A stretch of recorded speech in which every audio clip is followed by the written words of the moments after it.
Cette première creepypasta s'appelle « Le suicide de Carlos ». J'étais stagiaire chez Nickelodeon pour 1 an en 2005, lors de mes études d'animation. Comme je travaillais avec les monteurs et animateurs, je pouvais voir les nouveaux épisodes avant leur diffusion. Il y a eu un problème avec la saison 4, qui traumatise encore aujourd'hui ceux qui en ont été témoins.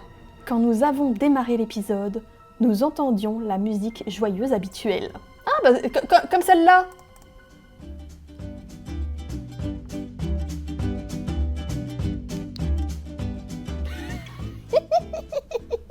L'histoire commençait avec Carlos s'entraînant sur sa clarinette en jouant quelques notes. Puis le rire de Bob l'éponge se fit entendre, et Carlos s'arrêta, lui demandant de faire silence, car il y avait un concert le soir même et devait donc s'entraîner. Il y eut un léger murmure dans le public avant qu'il ne se mette à le huer. « Ouh! Ouh, Carlos! Ouh !» Mais pas de manière qu'on trouvait habituellement dans un cartoon, et qui était utilisée dans cette série, plutôt d'une façon qui met vraiment mal à l'aise. Ouh.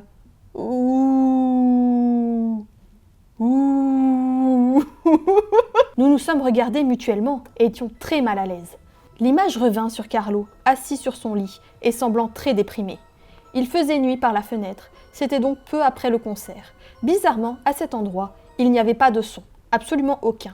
Ils étaient juste assis là, clignant des yeux pendant 30 bonnes secondes, puis se mit à pleurer doucement. En plus du son de vent et des soupirs, on pouvait entendre un rire très faible, qui venait par intervalles et durait moins d'1 seconde. C'était donc difficile de le repérer. Cela dura 30 secondes, après lesquelles l'écran se flouta et se mit à sauter, puis quelque chose vient comme un flash, comme si une trame avait été remplacée. Le monteur mit sur pause et rembobina image par image. Ce qu'il vit était horrible. C'était une image d'un enfant mort. Ah ouais? Oh. Nous étions mortifiés, mais avons continué, pensant que c'était juste une blague de très mauvais goût. L'écran revint sur Carlo, pleurant plus fort qu'avant, avec la moitié de son corps à l'image. Il semblait à présent que du sang coulait de ses yeux. Le sang semblait lui aussi très réaliste, comme si vous pouviez en avoir sur les mains en le touchant. J'ai dû ravaler mon vomi et une stagiaire, la seule femme présente, est sortie de la salle, puis la lecture a repris. Parce qu'ils ont regardé jusqu'au bout, ils se sont pas dit « Oh tiens, c'est bizarre, c'est un petit peu dégueulasse, on va continuer hein !»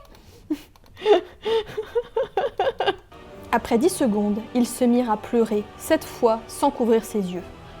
Le son était perçant et fort, et nettement plus effrayant car désormais mixé avec des cris. Ah! Les larmes et le sang coulaient vraiment vite. Le bruit du vent revint, ainsi que le rire. Et cette fois, la trame fixe dura environ 4 images.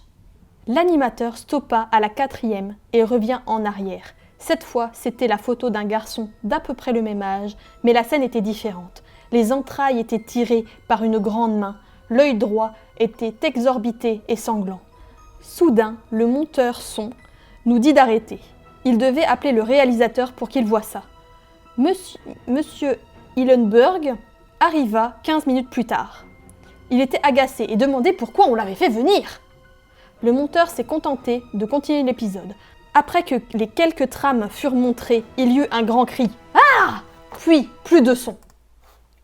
Carlos regardait le spectateur en gros plan pendant 3 bonnes secondes. La caméra dézooma et la voix grave dit « Fais-le ! Do it !» Carlo prit un fusil, le mit dans sa gorge et pressa la détente. Monsieur Hillenburg se mit en colère. Il demanda ce qu'il s'était passé. La plupart des gens avaient quitté la salle. Il restait juste une poignée d'entre nous pour revoir le tout. Le revoir une 2e fois a juste servi à imprimer pour de bon les images dans ma tête et me provoquer des cauchemars pour encore longtemps. Je regrette d'être resté. La seule hypothèse que nous pouvions faire était que le fichier avait été modifié par quelqu'un, quelque part, dans la chaîne de production entre le studio et la salle de montage. Il y eut une enquête due à la nature des photos, mais rien n'en est ressorti. Aucun enfant ne fut identifié et aucun indice n'est ressorti des photos, que ce soit dans les métadonnées ou les éléments visibles. Avant cela, je n'y croyais pas au phénomène inexplicable, mais maintenant que j'en ai été témoin, j'y réfléchis à 2 fois. Inutile de vous dire que ça va certainement changer votre regard sur Bob l'éponge.